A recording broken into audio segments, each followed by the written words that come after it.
Well, good afternoon and hello, everyone. Welcome to the fourth and final webinar of WLA's Summer Water Webinar Series. We're thrilled to have everyone here today. We will just take a few minutes to let people wander in here, get logged in.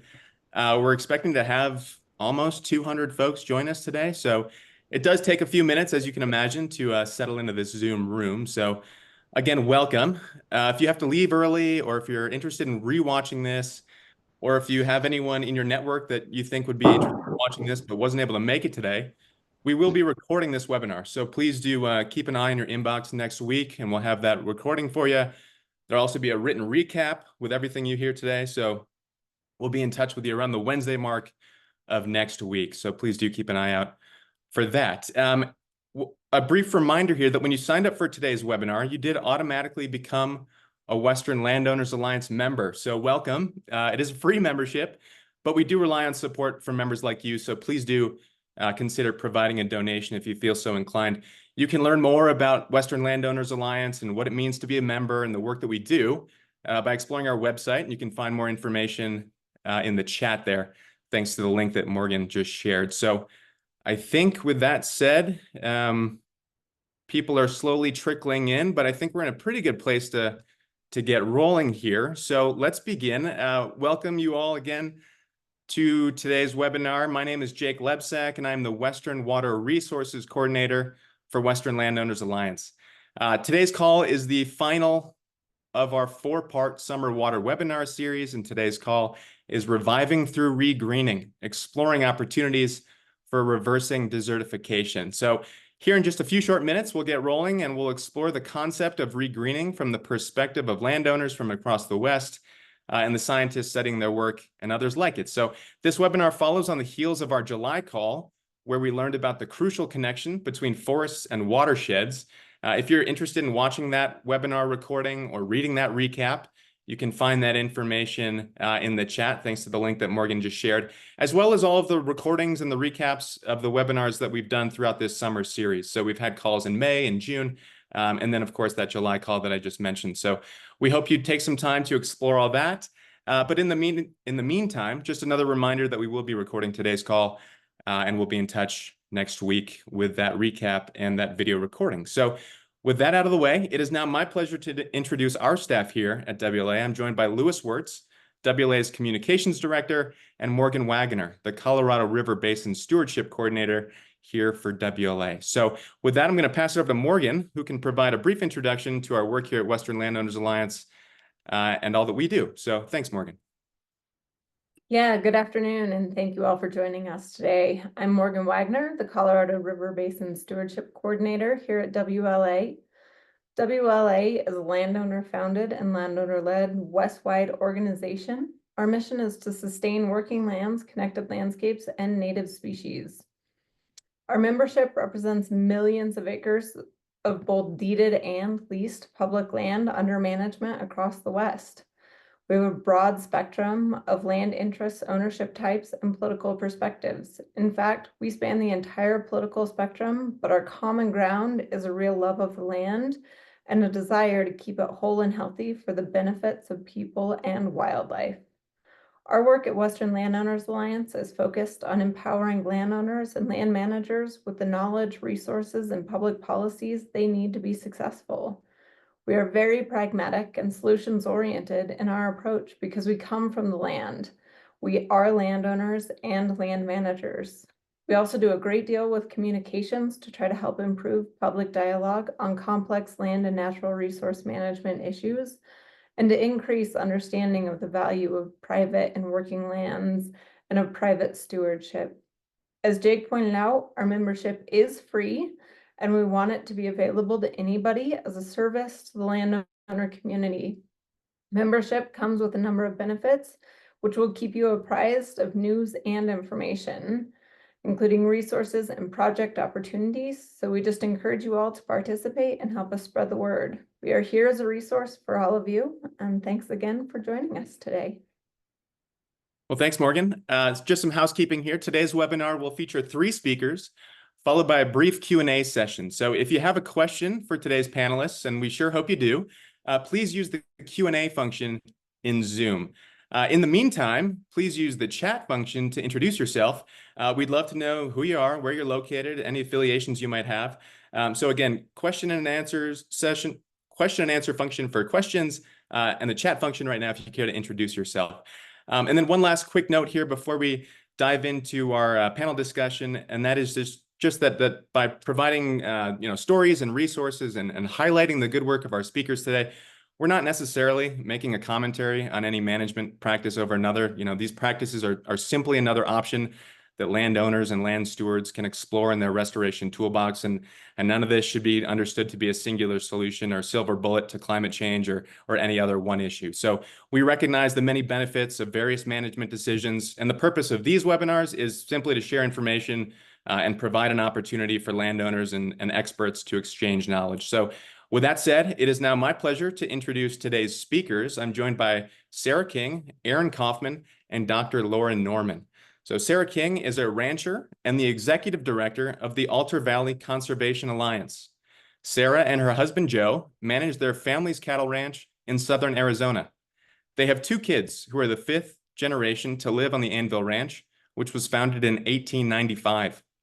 Sarah joined the Altar Valley Conservation Alliance staff in 2011 as the Community Outreach and Education Coordinator and became the Executive Director in January of 2020. The Alliance is a collaborative conservation organization founded in 1995 by ranchers in the Altar Valley to conserve the 600,000-acre watershed for future generations. Aaron Kaufman has over 20 years of experience analyzing and implementing simple and pragmatic solutions to watershed degradation.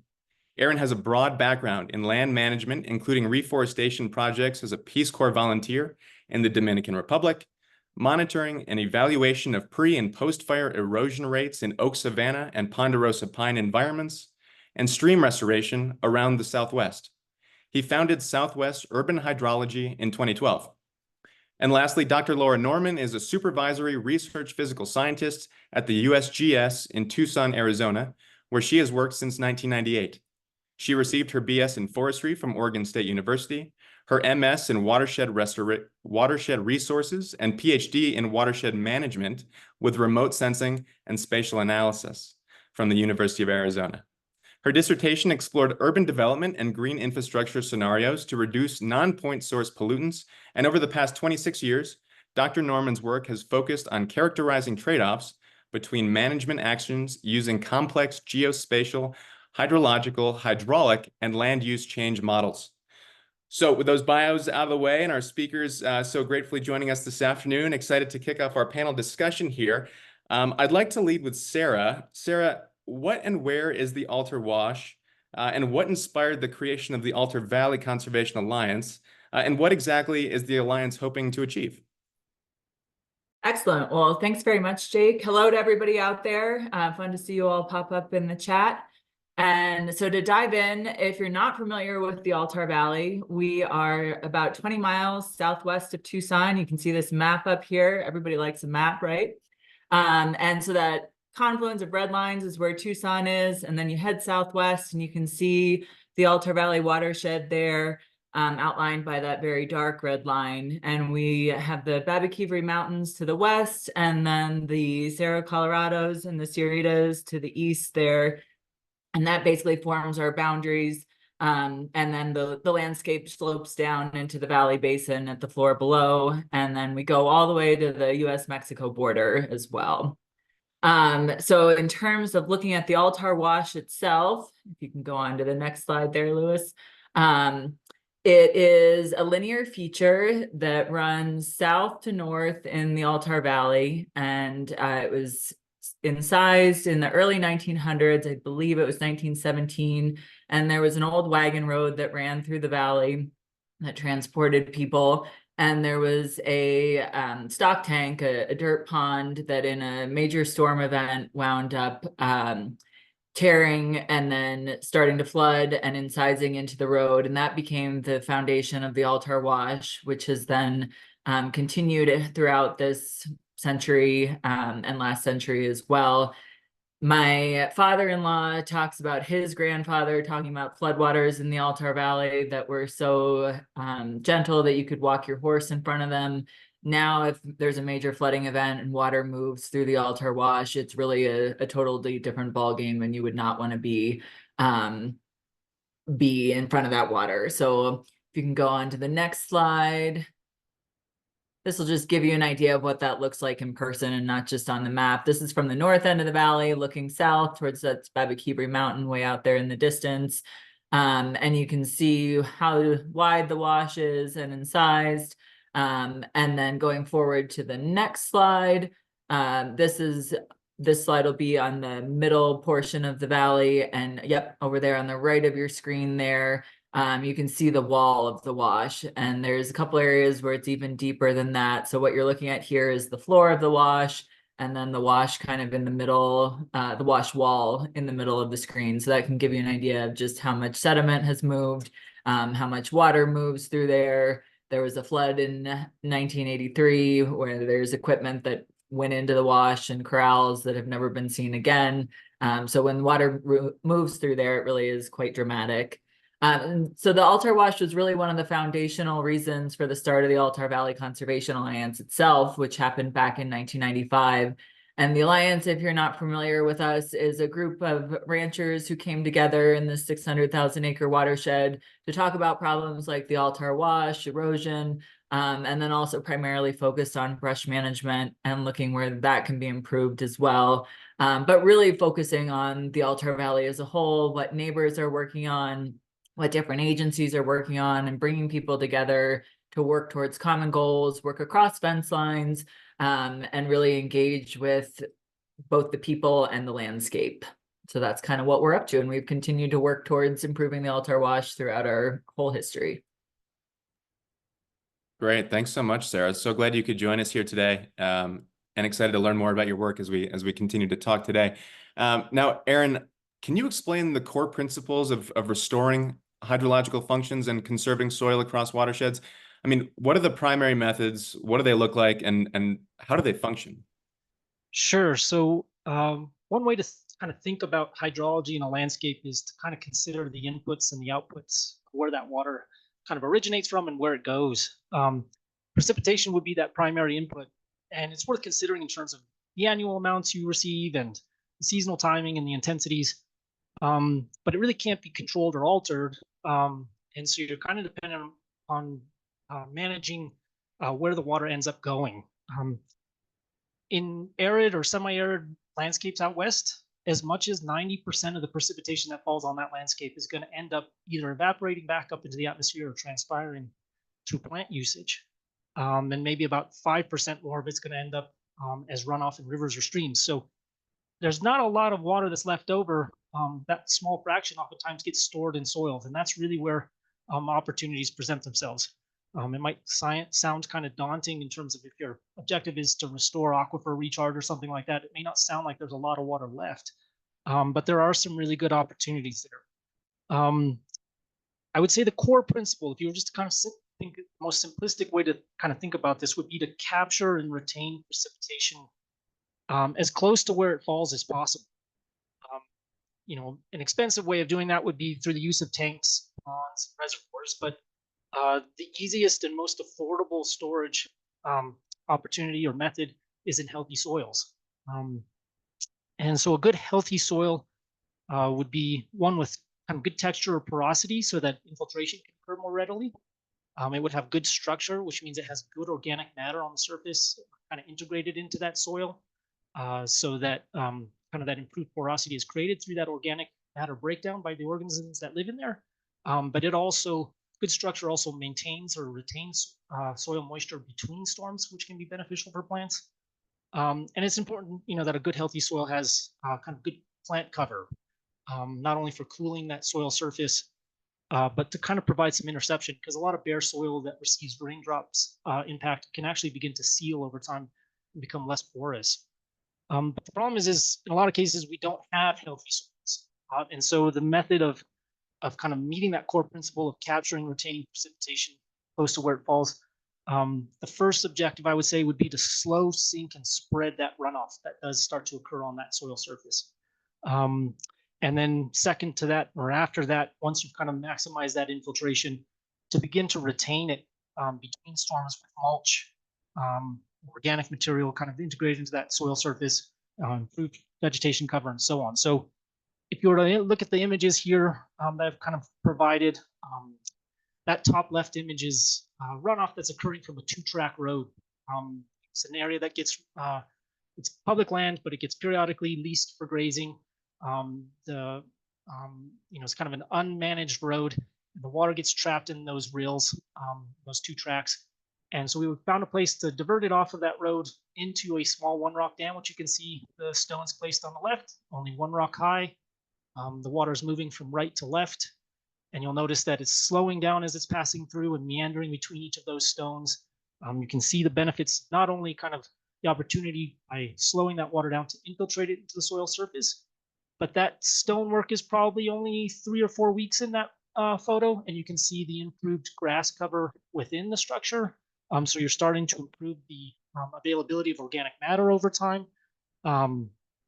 If you were to look at the bottom left photo, see that's runoff that's kind of coming from a trail that was unmanaged. Put a little 1-rock dam there as well. You can see the organic matter that's starting to accumulate where that water is flowing and hitting those stones. And so again, we're depositing that organic matter, making it available to slowly decompose into that soil surface over time, which would improve that water holding capacity between storms. The bottom middle image is a post-fire erosion that's occurred in the Sano Mountains of New Mexico. Again, putting a 1-rock dam in that structure begins to slow that water down, gives it the opportunity to infiltrate into those banks a little bit more, with the hope that with time we'll be kind of rehabilitating some of the riparian vegetation at that site. And I do tend to work a lot more in urban areas these days. And one of the worst things we've done to soils across not just the West, but in most urban communities is completely paving over it. And so we have reduced the ability of that soil surface to infiltrate any water. And so the deconstruction of parking lots occasionally, putting in a small rain garden, and in this case, this rain garden was heavily excavated to improve the porosity so that water would infiltrate into it. It was integrated with a lot of good organic material, including wood chips, just below the surface of the cobble mulch. So we're reducing that evaporation loss.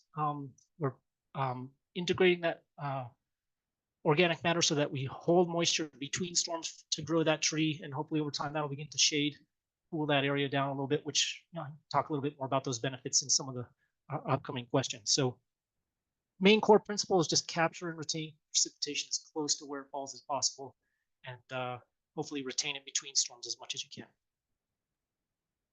Great. Thanks so much, Aaron. Really some great insights there. Now, Laura, over to you. You coined the term NIDS, N-I-D-S, or natural infrastructure in dryland streams.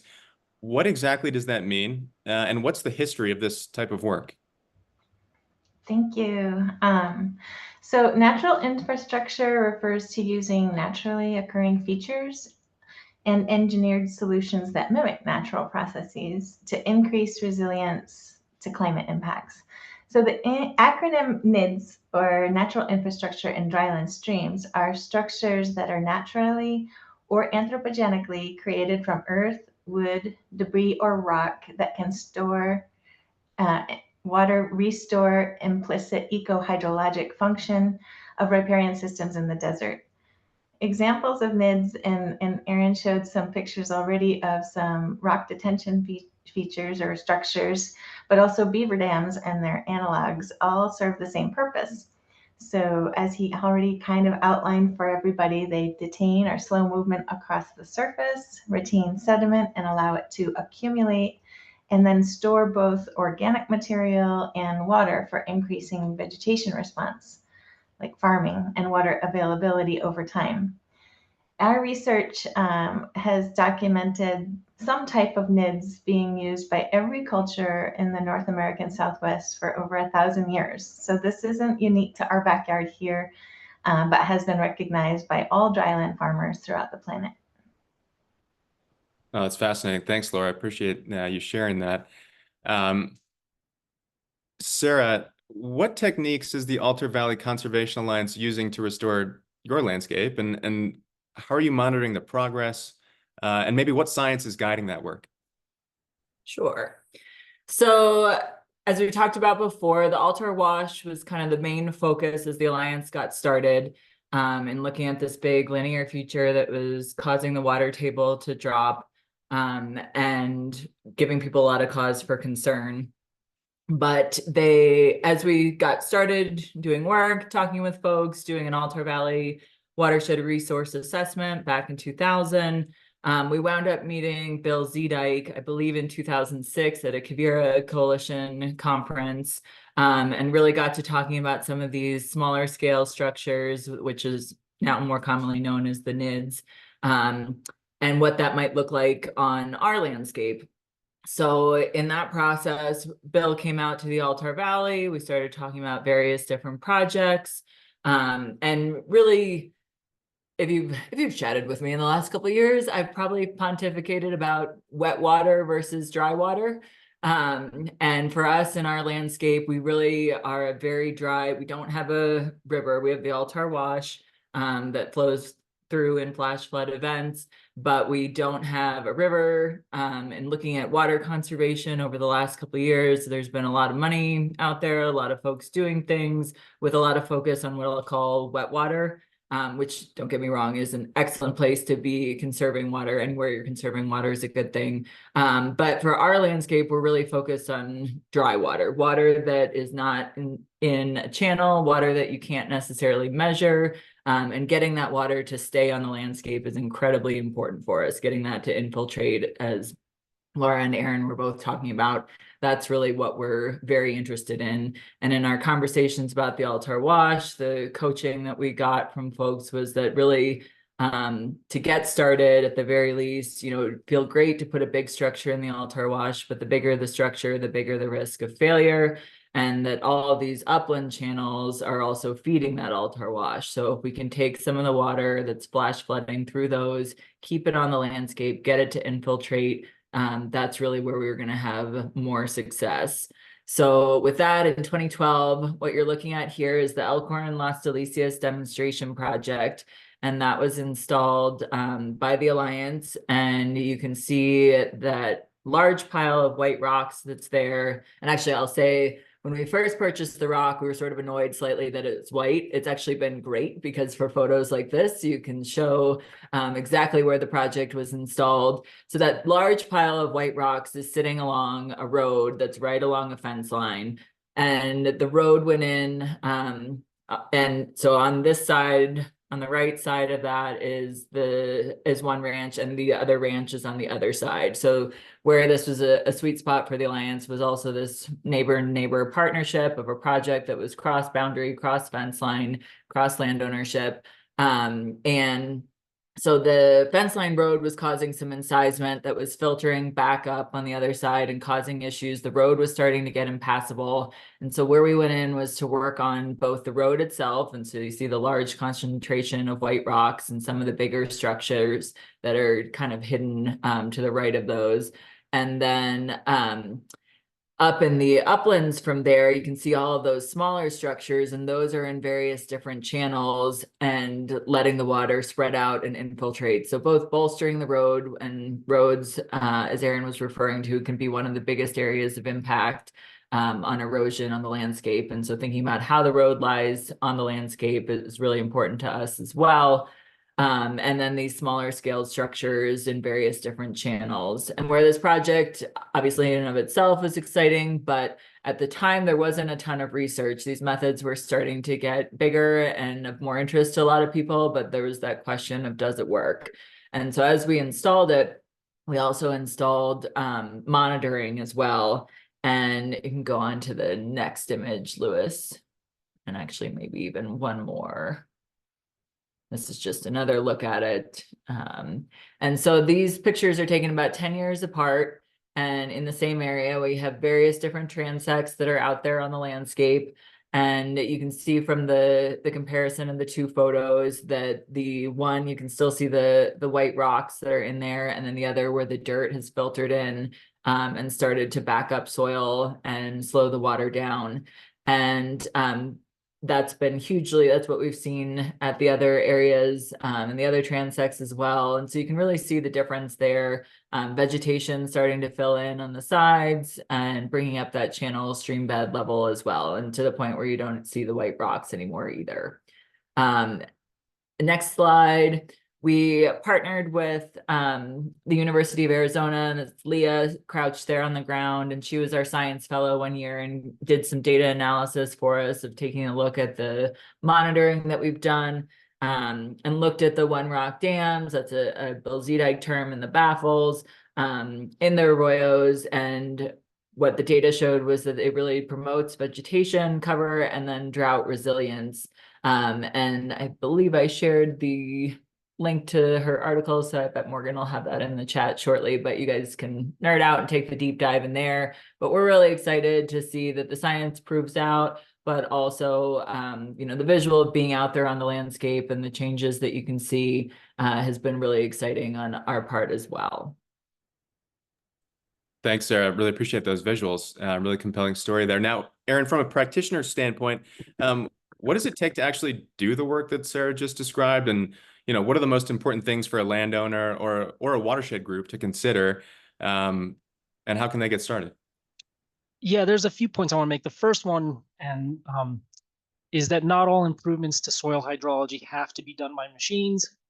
They don't have to be done by highly trained laborers. They don't have to be done by massive crews or at a huge expense. Lewis, if you put those photos up to kind of illustrate this point, all of these images here were constructed by high school youth.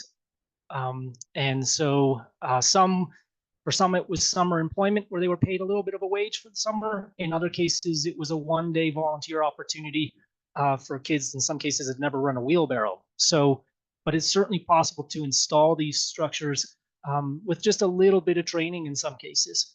The second thing I would say to landowners or anybody who's kind of contemplating putting some of these structures in, there's going to be a few points. One is just basically to be strategic in the planning and the implementation. So understand how each structure functions, what types of erosion the structure will address, which structure provides the best results for the least work. So if you look at that image on the lower left of the Media Luna, or in the top middle, the One Rock Dam, you know, the Media Luna will help improve a little bit of sheet flow of water across the land surface, improve that flow kind of more evenly distributed across the surface. The One Rock Dam in a small channel or reel are simple. They're both kind of simple structures to build, and they're less likely to fail. Other people kind of sometimes are familiar with some of these structures. They get really excited about things like Zuni bowls, and those can be beneficial at oxygenating water or in kind of an intermittent or perennial flow, but they often take more time to build. They require larger stone. And in some cases, something like a rock rundown would suffice. So I would say to start, just kind of understand how each of these structures functions.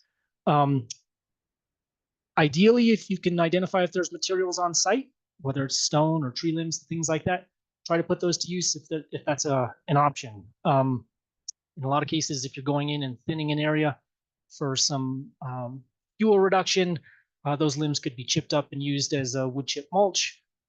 If they are left as small limbs, they could be placed on contours, kind of a thin veneer across the landscape, which sometimes provides just enough shade to allow vegetation to kind of thrive underneath them. It'll dissuade animals from walking on it, maybe give them a little bit more time, those plants a little bit more time to become established.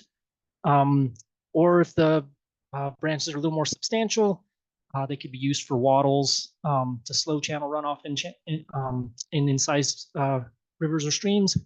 They might be used for baffles where induced meandering is desired. So trying to put those materials to use is always beneficial. And certainly if stone is available, it doesn't have to be hauled in from long distances. That's always nice too. Sarah mentioned, you know, kind of working from the upper watershed downward if it's possible, just kind of like you're less likely to fail if you're working in the smaller sections or the reduced runoff uphill as opposed to starting at the bottom of a channel and working your way up. Oftentimes can be discouraging if your structures are overwhelmed by larger storms. I would say, you know, if you're planning on some sort of disturbance to the soil, you know, for example, doing some thinning to reduce fuel loads, plan to mitigate the consequences of that work later on. So the top left image there shows a small Forest Service road that's been introduced for the purposes of thinning some of that ponderosa pine. Subsequent to that thinning process, we went in and drained the road properly and built a series of one-rock dams and rock rundowns with these high school students to mitigate the excess runoff that would be occurring from there. So in the case of the upper right photo, that's a parking lot that was at a local library, and you had some high school youth come in and properly capture water that was draining off of that disturbed landscape. So you anticipate some sort of disturbance, kind of plan on some sort of structures afterwards. In some cases, the structures or the place that you're trying to preserve, maybe you have a really important pasture or a wetland with a large head cut running through it, and it might require larger amounts of resources in terms of time or labor. Sometimes it's still important to do, and you have to, maybe sacrifice on some of the smaller structures. So the bottom right photo shows a large head cut that was moving through a kind of a pasture area, and the youth group of about a dozen students spent a full day tearing down that head cut and armoring it with stone and planting it properly. But it was to preserve kind of a more important part of that landscape at that time. Finally, I would say if there's a need for some sort of large or complex erosion mitigation on the land you're managing, and it's not something you feel comfortable doing yourself, if you have to hire more trained labor, I would say at the very least still familiarize yourself with the intention behind those structures and what they're capable of doing. There's some good resources out there on what some of those structures might be. But I think it's just important for the purposes of understanding how they should be functioning, and so you can properly monitor it, keep kind of tabs on whether it's doing what it was intended. So those would be a few kind of, I guess, notes or advice I'd provide. Yeah, thanks, Aaron. Those are some excellent considerations, and hopefully that information is helpful for anyone out there looking to get started in this type of work. Now, Laura, back to you. When we think about this work and the science behind it, you've devoted your career to studying the impacts of natural infrastructure. So what have you learned, and what really are the impacts of this work from a scientific perspective? And how can this work have an impact at the landscape scale? Thank you. I do have that little video you could start right now that defines a lot of the products of the research that I've done related to natural infrastructure in dryland streams. Is it playing? I can't tell. Okay, so you can see the little gullies forming here, and land use management and climate variability can greatly influence stormwater runoff and associated erosion and sediment delivery processes. So when water is lost or surfaces are denuded, these watershed processes are accelerated and cycles of degradation are initiated, and these are all self-propelling. However, when structures like the ones that are drawn here are installed, these are examples of NIDs. They can establish regenerative wetland sinks that reverse these processes, instigating cycles of restoration that are also self-propelling. So you can see in the drawing, there's examples of rock detention structures, one-rock dams, leaky weirs, beaver dams, their analogs, and it pops right through to some of the papers that we published that describes our findings there. So my research on rock detention structures quantifies real impacts and multiple ecosystem services, including the mitigation of floods, extending ephemeral flow duration and surface water availability, promoting lateral flows and recharge of alluvial aquifers, controlling erosion and non-point source pollution. I think that was the original intention of a lot of these structures, and improving water quality because of that, and sequestering atmospheric carbon in the soil storage. They can also maintain or increase vegetation and biomass and extend growing seasons because of the water availability, and reduce ambient temperatures. So at a landscape scale, NIDs, when installed in large numbers, thousands of NIDs, can set biophysical cycles into motion that can persist through centuries, providing anticipatory and restorative function. these ecosystem services of NIDS are nature-based solutions to some of the climate issues that we're addressing right now that is also associated with land use changes on the landscape to mitigate drought, water shortages, flooding, heat waves, dust storms, wildfire, biodiversity losses, and food insecurity. So yeah, we've been doing a lot of research for a long time, and I have a lot of publications that are available if you're interested. Well, thanks, Laura. It's exciting to hear really just how impactful this work can be. Now, Sarah, back to you. The Altar Valley Conservation Alliance just secured a sizable grant from the Bureau of Reclamation to expand the scope of this work. So congrats. But curious to know what that means for the watershed as a whole and what your goals are for the future. Yeah, we're very excited about this. We received the grant back in the fall and then have been in the process of getting all the I's dotted and T's crossed with signing the agreement, and then are about to kick things off and get things launched on the ground. So the project itself is on the north end of the Altar Valley, and it is in that kind of wiggly amoeba that's up there on the map.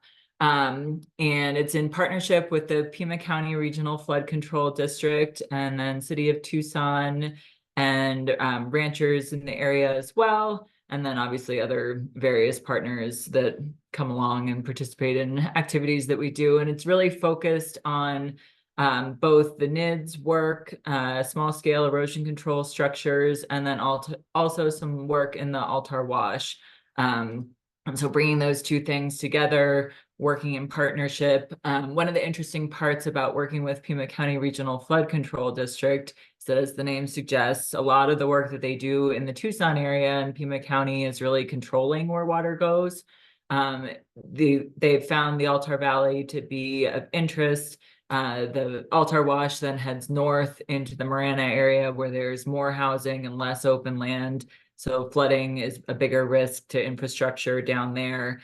They've really found that partnership with us and the work to disperse some of those floodwaters where they can jump the banks and where there is less infrastructure risk is very appealing to them. And then obviously also accomplishes our goals of getting water to infiltrate into the valley and not just heading north upstream. So it really is a mitigation solution for them on challenges of protecting infrastructure up there without trying to just control water in a bed. So this partnership is gonna, and I guess to give people a size of the scale, the grant from the Bureau of Reclamation is $1.2 million with then a match funds from Pima County Regional Flood Control for $750,000. So it's a very sizable project. It brings together 5 projects from the Altar Valley Watershed Plan, which was a collaborative process that was funded by the Bureau of Reclamation as well during a WaterSmart Phase 1 grant. And we really took a look at bringing together all the partners that we could in the Altar Valley to talk about the future of the watershed, look at current and desired conditions, management strategies. We created a virtual toolbox, looked at concepts for 30 priority restoration projects, which is where this project evolved out of, and general adaptive management framework for continued implementation, monitoring, and communication. So, the plan has a lot of things that are kind of standard in plans that often wind up getting stuck on a shelf and shelved. Folks write it and then walk away from it, maybe pull it out here and there. We're really hoping that this plan becomes an evolving product that takes a look at current needs for the watershed, gets updated, and we're really excited about these 30 priority projects. And those were vetted by the group. We had hard copy maps out on the table. People were pointing towards where they'd like to see projects go in. We worked through a project planning document for each project that looked at kind of the who, what, where, why, whens, and talked about what projects or project partners would need to be involved, where that would be, land permitting, costs, and really designed this to be where then when funding opportunities came along, these were already vetted projects. We were acting proactively rather than reactively. And so that's kind of how this evolved, was then seeing this Bureau of Reclamation project that came along, or funding opportunity that came along, and being able to slot some of these projects into a larger project concept and apply for the funding. So we're pretty excited about the scale of this project. We're excited about what it'll do for the landscape and then also for the partners that are involved in it as well. Exciting indeed. Thanks for sharing that, Sarah. We're excited to watch how that all unfolds. Aaron, back to you. I'm curious to know how you envision these hydrology solutions being integrated into broader conservation and climate resiliency strategies. I mean, are there implications beyond the fence line? You mentioned some of the urban infrastructure before, but curious to know what the bigger picture might be. Yeah, so I think in terms of kind of being integrated into the larger, broader conservation, one of the most important things about these structures is they've got to become kind of more conventional in our application across different, professions. So whether it's engineers or architects, landscapers, planners, stewards, at some point we've got to start to treat water as a resource as opposed to a pollutant. And I think there's different ways that you can move forward with that type of training and that kind of change in kind of like the way we perceive water. So that could be done through anecdotes. You could look at that lower left image with the high school volunteer that built that Media Luna and say, come back 6 weeks later and say, look at the improved grass cover at this location. Look at the seed heads that are forming on it. With time, the hope is that those seed heads are going to disperse potentially across fence lines. It's going to benefit adjacent areas. You could look at the lower kind of 3 photos of a incised channel after a fire. To be clear, that this was the Ox Canyon fire in the Manzano Mountains. It actually occurred in the fall of 2007.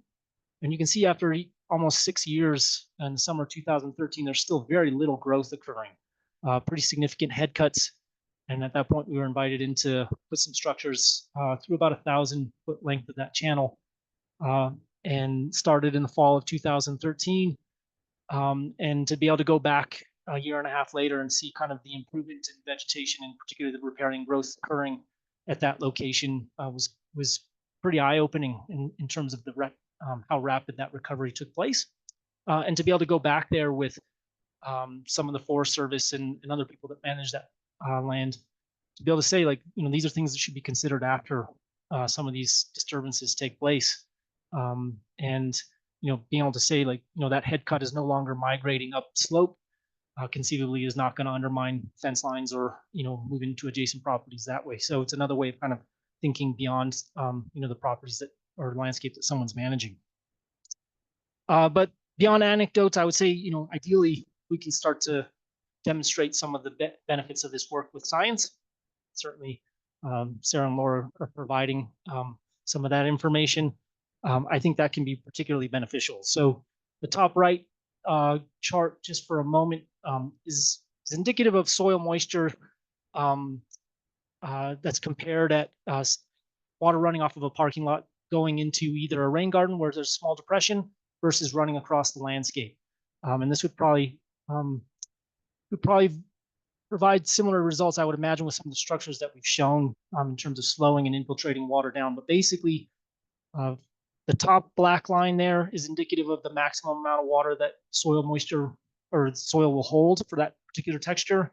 And the bottom black line is kind of the permanent wilting point at which a lot of plants will struggle to extract water.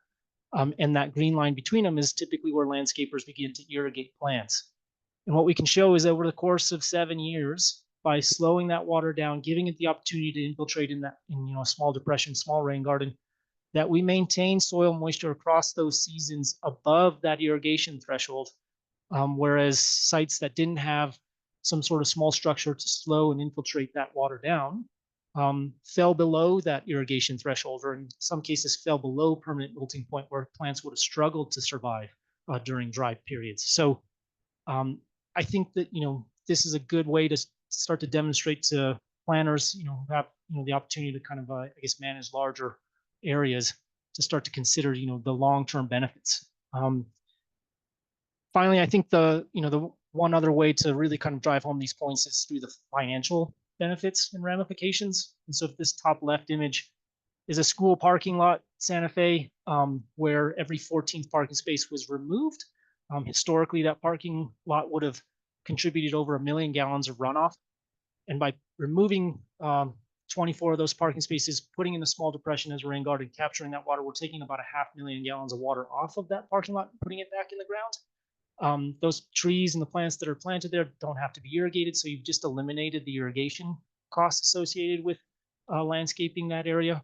And the other thing is, historically, that water used to flow off that parking lot and into an arroyo.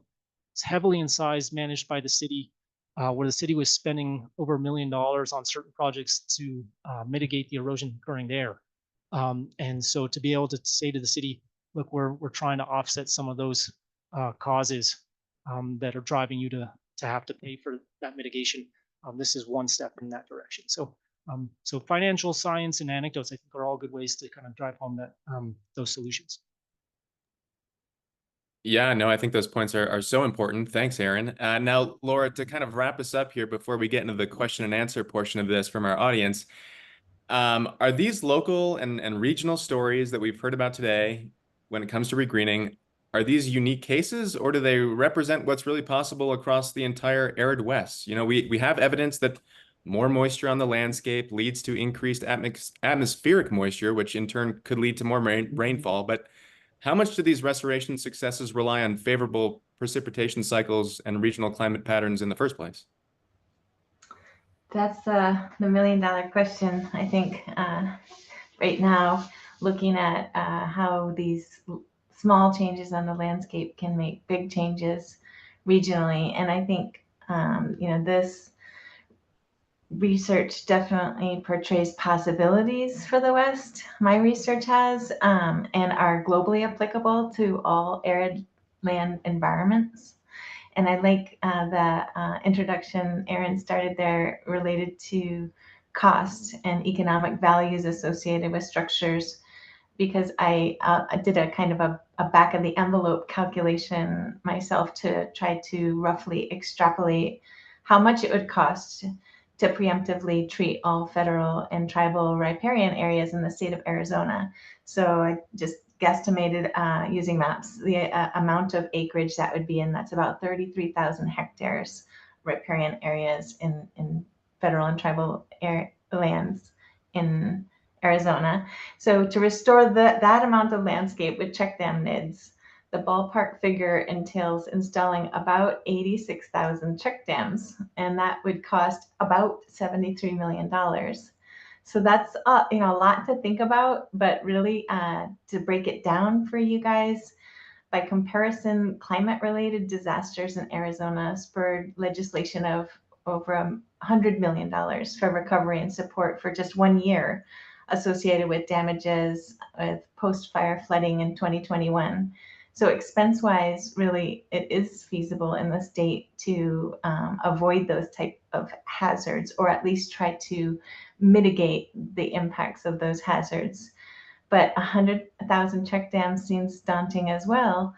But I did some research looking at the Civilian Conservation Corps, the CCC, and in 1933 to 1942, they installed over 500,000 erosion control check dams in the state of Arizona alone.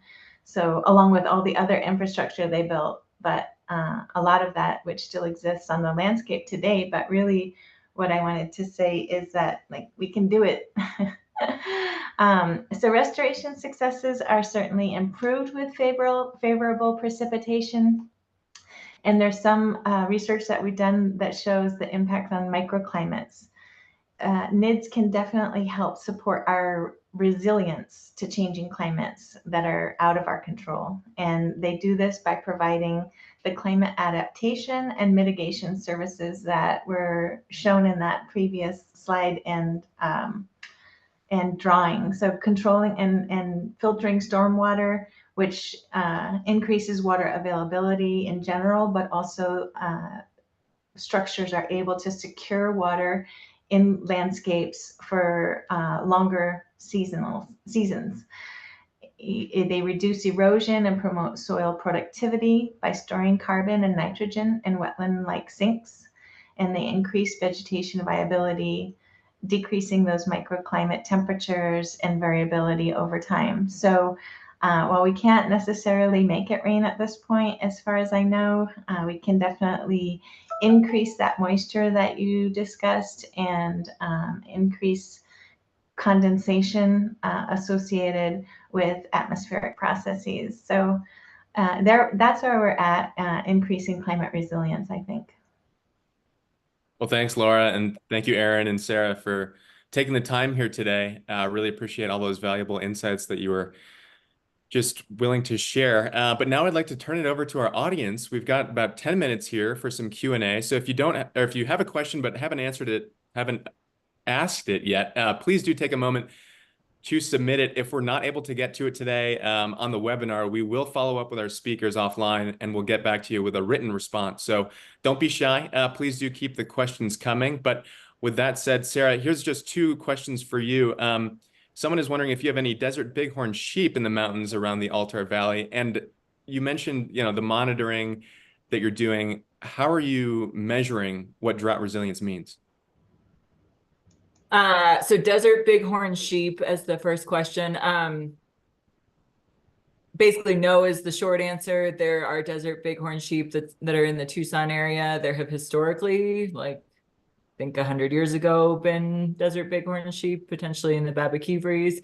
It's something that we've talked about, but to my knowledge, there's no movement on reintroducing them. The Babakivris, on one side is the Altar Valley, on the other side is the Tohono O'odham Nation. So certainly I would think any restoration efforts would need to be a collaborative conservation conversation between both the TO and then also any partners that are additionally involved in the Altar Valley and certainly obviously game and fish. So no is the short answer to that.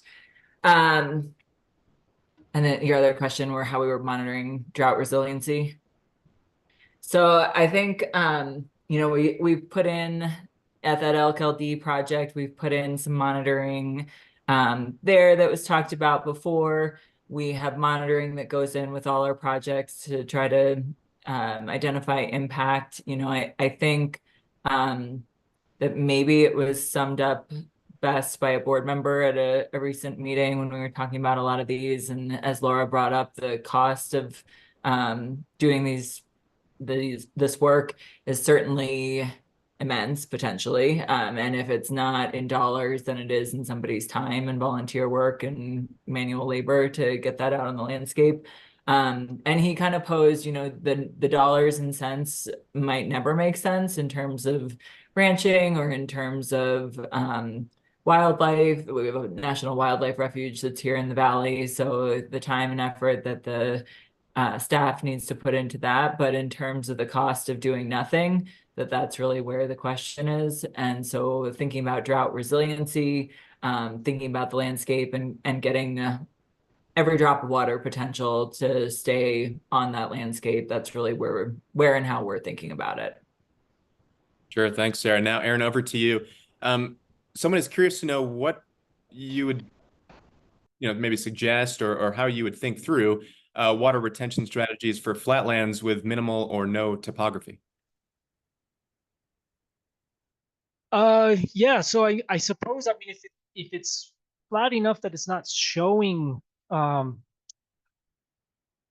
evidence of real or small channel erosion, then I think anywhere we can kind of just maximize sheet flow across that landscape would be ideal. If there are small channels, sometimes they can still form in fairly flat areas. And you can be a little more aggressive in the structures that you build that actually would lift that water back out onto some flatter areas and get it out of the channel. If that opportunity is available, that might be worth considering in certain situations. But I guess typically, I guess I'm envisioning something like a playa or something particularly flat where there may not be a lot of evidence of erosion features. There may not be the same kind of need for some of the structures that we've discussed, and it may be worth putting your efforts or your energy somewhere else. Yeah, no, thanks, Aaron. Appreciate that. Laura, here's a question for you. When we're thinking about these treatments and how they interact with one another, and when you're thinking about groundwater recharge at landscape scale, can the installation of NIDS at scale alone drive significant change, or is the implementation of managed grazing along with NIDS installation a critical component here? Okay, so the installation of NIDS changes the landscape. So, and you can think about like this picture behind me. You can see that in the arroyo, when there is no structure that would naturally carve down to the ground, maybe even down to the bedrock, and you would have fast-moving water over the surface. But when structures are installed, you create that alluvial aquifer behind the structure, and that wouldn't be there otherwise. So you're creating brand new opportunities to slow water, to store it for over time, and to let it move down the arroyo naturally, maybe even more so than you would in an area where the water was running off and being exposed the entire time to evaporation. So I think it's like 105 degrees out here today, and you can imagine that the evaporation that we see in the desert is so much greater. And so being able to store it in these little alluvial deposits, these wetland-like sinks, is really valuable. And I wanted to get back to that drought resilience. We've got studies that show the potential for structures like these to increase water availability for plants despite drought conditions. So in a 20-year drought, we saw structures being able to maintain or increase vegetation over time, up to 5 kilometers downstream. So that's the type of drought resilience that we've been able to document by putting structures in. And I also wanted to say, in relationship to the water retention, it's really not retaining water, and that's a big issue. It's detaining water. It's slowing the water down and allowing it to pass by. It's much different than what it's doing with the sediments. It's detaining or retaining the sediment behind the structure, retaining those alluvial deposits behind the structure, allowing water to go in, sink it, spread it. I like that.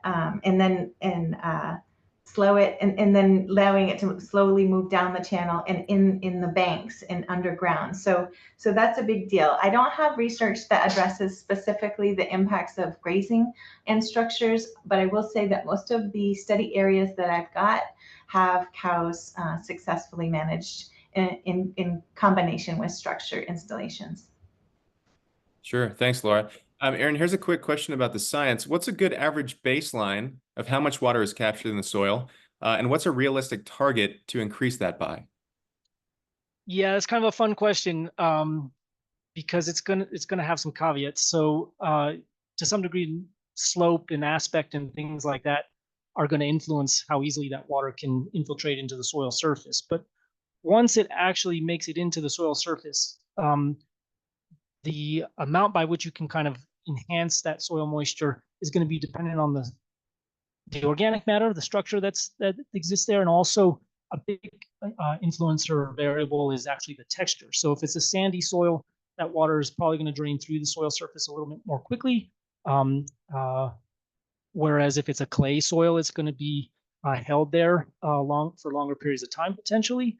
And so, having some sort of I guess estimate or description of what type of texture exists there, and there's a soil triangle which kind of looks through all the various types of clay loams and silty loams and sands and things like that. All of those are going to have different water holding capacities. Purely sandy soil might only be retain about or hold about 10% of its volume in water as a maximum, whereas mostly clay or a clay loam soil might hold as much as 30% of its volume in water. And so it's going to be somewhat dependent on those textures. So if you know those textures, you can from there move on to kind of identifying how can you maximize its holding between storms, either through those mulching techniques that we talked about, or slowing it down and forcing it to infiltrate better. It'll infiltrate easier in sand. You might have to retain or slow that water down more in clays on a slope, just to give the opportunity to move through the soil surface. So it's a little bit of some variables to think about, but there are some good papers out there, and it basically would be something to look at would be some water holding capacity of soil textures would be more information. Thanks, Aaron. Laura, if you got about 30 seconds to put a bow on it for us, I've got one last question for you. As we look towards the future, as a USGS research scientist, what are you still hoping to address? I mean, what are the holes in the science? What are you excited about? And what does the future look like as far as your research goes? I'm really excited about the fact that this research is being taught now to children in elementary schools and middle schools, and kids are getting out on the ground and putting structures in and seeing firsthand the impacts that just one person can have on the landscape. I think that's really exciting. I think that we still have some challenges related to getting the number of structures on the landscape that need to be there to make those big impacts on the region. So I'm hoping that that we can go forward with that and put some of that the science into policy making, so that we can address some of the issues that we're seeing here in the desert Southwest. So, but I am really hopeful to see so much practice on the ground and feel like we've changed the momentum into a restoration economy. Well, thank you, Laura, and thank you, Aaron, and thank you, Sarah, and thank you all for joining us out there in the audience, not only for today's webinar, but also for the duration of our whole summer series here. We hope you've enjoyed it as much as we have. As a reminder, we'll be in touch with not only the recording and the written recap, but also answers to all of your excellent questions. We recognize that we got a whole bunch that we didn't get to today, but to be respectful of your time, we'll close things out here. And until next time, we look forward to staying in touch. But lastly, I just wanted to thank the Gates Family Foundation for their support of this webinar series, and all the others who support our water work more broadly, including Conscience Bay Research, the Lohr Foundation, the Walton Family Foundation. Thanks to all those great partners, and thanks to all of you for making this wonderful event series happen. And we look forward to staying in touch. Until then, have a great rest of your Friday and a great holiday weekend. Thanks all.